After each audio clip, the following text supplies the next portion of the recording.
지난 5월 1일 날 김정은이 평안남도 순천에 인산비료 공장에 나타나서 전 세계적인 이목을 끌고 있습니다. 근데 왜 순천을 하필이면 택했을까요? 네, 평양에선 40km 조금 더 떨어진 곳인데 그곳을 왜 선택했을지 제가 한번 우선 생각을 해보기 전에 마침 최근에 입수한 한국전쟁 비사라 북3권 북진과 일사후퇴 안용현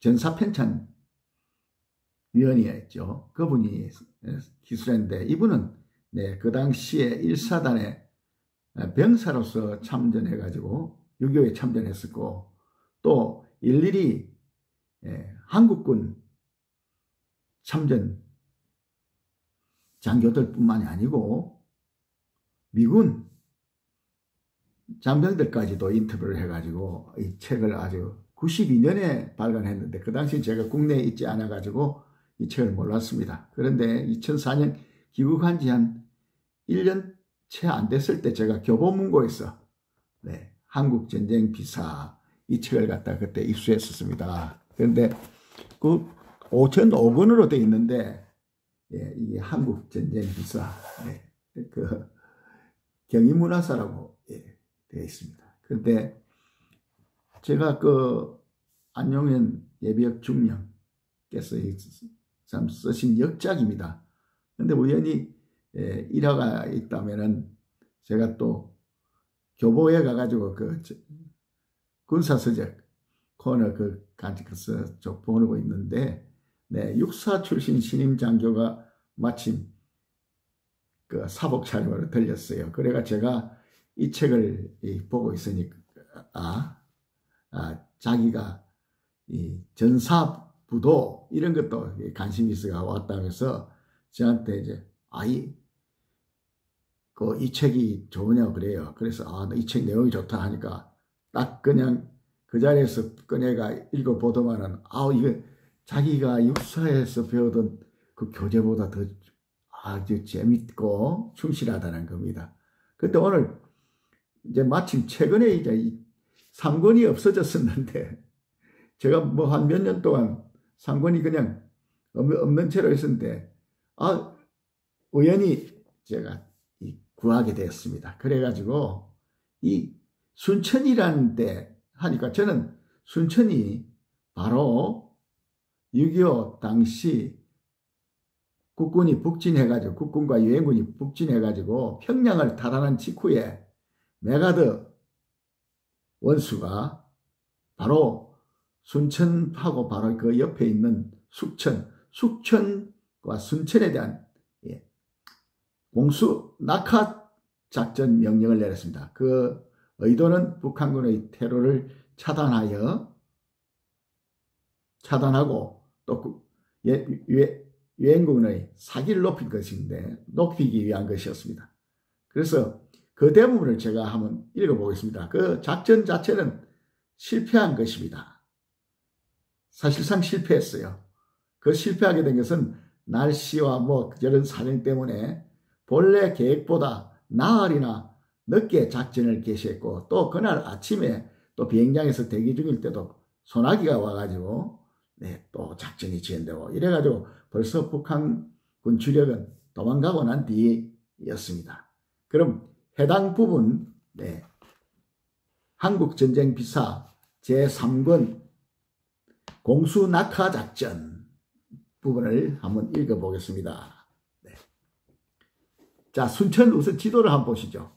순천 지도는 제가 지금 마침 구글 지도에 있습니다. 빨간 점이 순천이고 여기 평양이 보이죠? 김정은이 왜 순천을 택해서 나타났나? 이것을 한번 살펴보겠습니다. 공수낙하작전. 평양을 완전 점령한 날인 10월 20일 역사적인 공수작전이 전개되었다. 작전의 목적은 평양에서 도주한 북한 순회를 일망타진하고 폐주 병력의 섬멸 그리고 아군 포로의 구출에 있었다. 이 작전은 본래 16일 사리원을 점령했을 때 실행키로 했었는데 사리원 북쪽의 적이 예상외로 강력하게 저항하고 여기에 일기불순마저 겹쳐 순년되어 오다 이날 20일에 실시하게 됐던 것이다. 네, 제가 말씀대로 나흘이 지연되었습니다.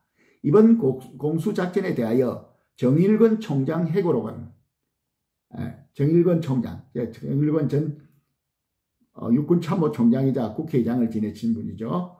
정일권 총장은 회고록에서 3일 전에 알았다고 밝혔듯이 비밀리에 진행시켰다. 예, 그러니까 작전 개시 3일 전에 알았다 이게요. 그런데 자, 그럼 본격적으로 읽어보겠습니다.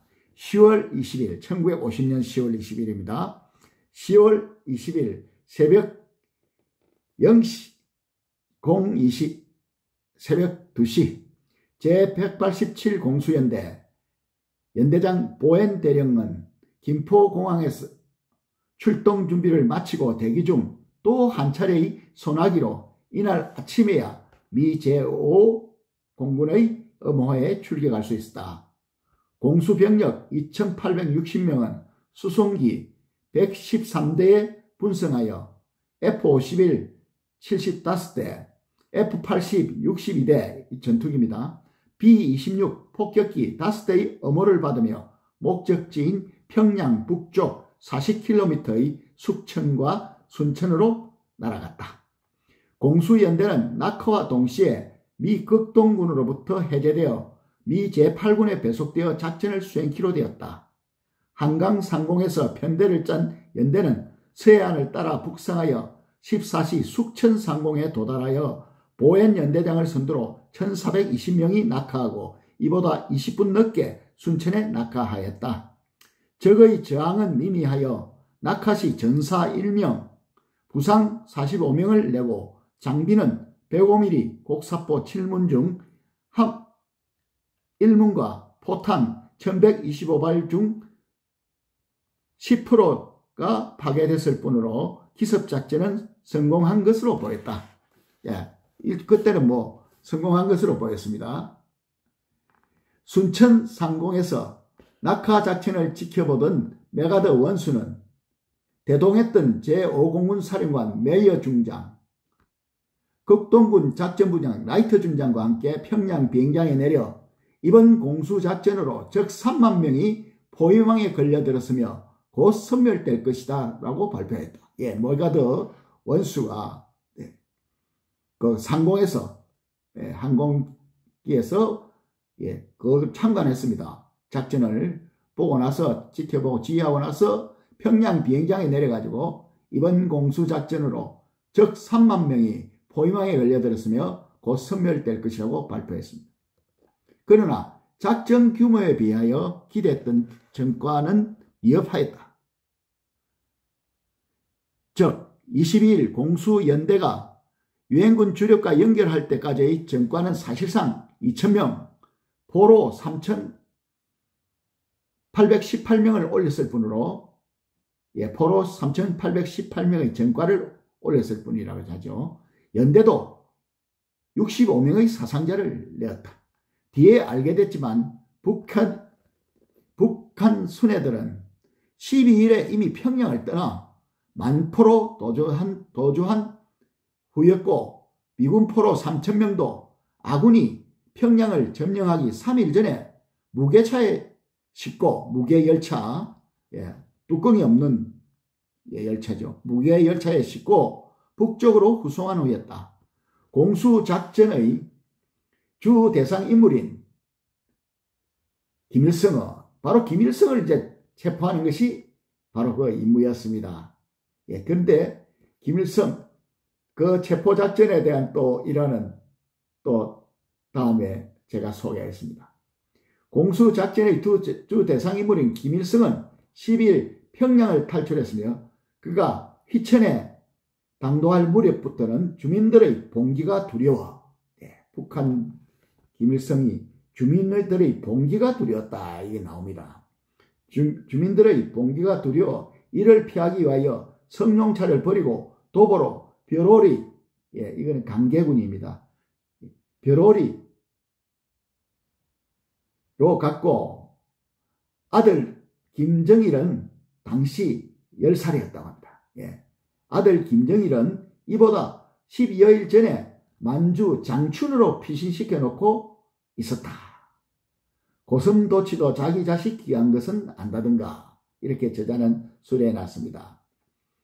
적은 북송하던 미군 포로 중 일부 90여 명을 순천 북쪽 8km의 명호청 터널에서 학살하고 20여 명은 방황하다 아군에게 구출되었다. 명호청에서 학살 현장을 목격한 육사단 제19연대 작전주임 박정인 대위는 당시의 모습을 다음과 같이 증언하였다. 이 박정인 대위가 바로 1973년 제3사단장으로서 원점 타격의 모범을 보인 바로 그 유명한 전설의 백골사단장 박정인 장군입니다. 자, 그럼 그 부분 다시 읽겠습니다. 명호철에서 학살 현장을 목격한 육사단 제19연대 작전주임 박정인 대위는 당시의 모습을 다음과 같이 증언하였다. 학살된 미군의 처참상이란 말할 것도 없고 생존자는 마치 텔레비전에서 본 아프리카 빈민굴의 어린애같이 뼈만 앙상하게 남아있었다. 그래도 인간의 생명이란 질긴 것인지 그들의 주머니에는 머루 다래가 한두 개씩 들어있었다. 머루 다래가 한두 개씩 미군들의 호주머니, 미군 포로의 호주머니에서 나왔다는 겁니다. 산 사람의 얼굴에 이가 기어다니고 있었으니 정말 눈뜨고 볼 수가 없었다.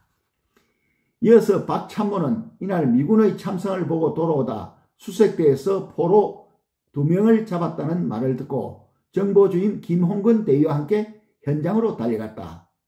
김 대위는 포로를 보자 느닷없이 선생님, 이 어찌된 일입니까? 저 홍근입니다.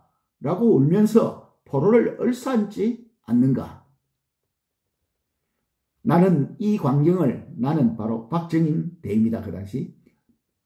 박정인 대위는 나는 이 광경을 멍하니 바라만 보고 있었는데 포로는 기진 맥진한 데다 갑자기 제자를 만나게 되어 얼빠진 사람 모양 한참 동안이나 입을 열지 못했다. 이 포로가 누구냐? 바로 다름 아닌 유명한 순애보이 작가 박계주 씨였다. 소설가 박계주 씨입니다. 납북돼 가지고 포로가 됐어요. 박계주 씨. 그는 자기를 감시하고 있던 북한군 상사를 설득해 그와 함께 탈출에 성공했던 것이라고 해고했다.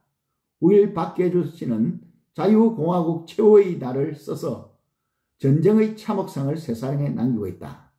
이런 여담이 있는데 그 다음 계속 읽겠습니다. 공수작전에 대해서 돌아가겠습니다.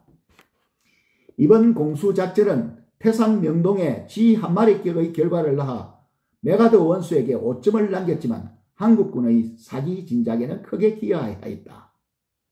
공수작전의 어려움은 세계 제2차 대전에서 증명되고 있다. 노르만디 상륙작전 수시간을 앞두고 낙하 지역에 대한 적정을 정확히 파악하고 미 제82, 제101 공수사단을 낙하하였음에도 불구하고 상륙부대와 연결이 지연된 데다 강력한 적의 저항을 받고 60%의 병력과 장비를 손실하고 있었다.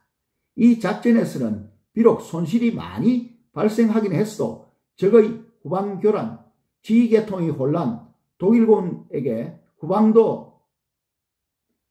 적의 후방교란, 지휘계통의 교란이죠. 그리고 독일군에게도 후방도 안심할 수 없다는 심리적 타격을 주는데 큰 성과를 올리고 있다. 상륙작전이나 이런 데는 일일이 그렇게 손익계산, 장부로 따져서는 안 되는 그런 그 효과가 있다는 것을 이 실전에서 가르쳐주고 있습니다. 특히 메가드 원수는 이번 작전에서, 이번 순천 공수투하 작전에서 대전 전투에서 포로된 딘 소장의 구출을 위하여 무척 심의를 기울인 흔적이 보인다. 그는 딘 소장이 평양에 구류되어 있을 것으로 믿고 평양 돌입 열흘 전에 미군 대령과 한국 통역을 평양에 잠입시켰었다. 미군 대령은 소련인으로 가장하고 기생촌, 평양의 경상리에 있는 기생촌에 잠입하여 기생을 시켜 딘 소장의 소식을 탐문한 바 있었으나 이미 북쪽으로 끌려갔다는 정보를 얻고 미 공군에서 보낸 헬기에 의하여 복귀하고 말았다. 미 공군이 보낸 헬기를 타고 복귀하고 말았다고 되어 있습니다. 자, 여기서 우리가 알 수 있는 것은 자, 그런 저는 뭐 평양이 그쪽 또 그 일본은 우라늄 또 원자탄 재료 원료 그 재료에 제조 공장이 사실 비료 공장이 사용될 수 있다. 뭐 이런 과학적인 이야기를 제시하는 책도 있습니다만, 저는 역사적 교훈에서 특히 전사에서 살펴보건데 바로 미국이 아무리 참 그 거대한 군사력을 가지고 막강한 군사력으로 공중을 정찰하고 이래서 그냥 이잡듯이 버렸고 그리고 막강한 그 전투력을 가졌음에도 불구하고 북한군이 벌써 6.25 때 빨리 기민하게 그냥 그러니까 평양 입성 유엔군이 국군 1사단과 미군이 평양에 입성하기 나흘 전에 벌써 대피를 떠났다는 거 아닙니까? 그런데 거기서 머뭇거리면 안 되는 거죠. 불과 40km 떨어진다. 우리로 치면 그냥 휴전선에서 판문점에서 서울까지 거리, 뭐 개성에서 서울까지 거리나 마찬가지로 생각하면 됩니다. 그렇게 근거리인데 너무 뭐 시간이 맑은 거예요. 날씨가 나쁜 데다 그날 아침에 또 소나기 와서 그래가지고 시기를 놓쳤는데 공수 낙하 훈련까지 다 마쳤을 거 아닙니까? 그 공수 낙하를 작전을 했는데도 정과는 신통찮았다. 그렇지만 심리적인 효과가 국민과 그리고 유엔군 및 국군에 미치는 심리적 효과가 컸다고 안용현 저자는 말씀하고 있습니다. 자, 이걸 보면은 평양에서 불과 40km 떨어진 곳에 김정은이 정말 건서문할 잠적했다 나타났다는 것은 대단한 계략을 가졌다고 볼 수 있습니다. 왜냐? 자, 미국의 트럼프 대통령이 딱 호시탐탐 지켜보고 있다는 걸 알고 있고, 그렇지만은 세계에서 미군을 가장 오랫동안 상대하고 있는 바로 군대가 바로 북한군 아닙니까? 그래서 자기들의 그 의지를 보여준다. 어떻게 보면 북한군의 의지를 보여주는 거지요. 호락호락 하지 않다. 미군이 아무리 군사력으로 우리를 갖다가 지금 압박하고 있지만 우리는 갈 길을 간다는 그 신호가 아닌가. 저는 그렇게 생각합니다. 김종환의 잠 못 드는 대한민국을 위하여 특별방송 새벽방송 여기서 마치겠습니다. 멸공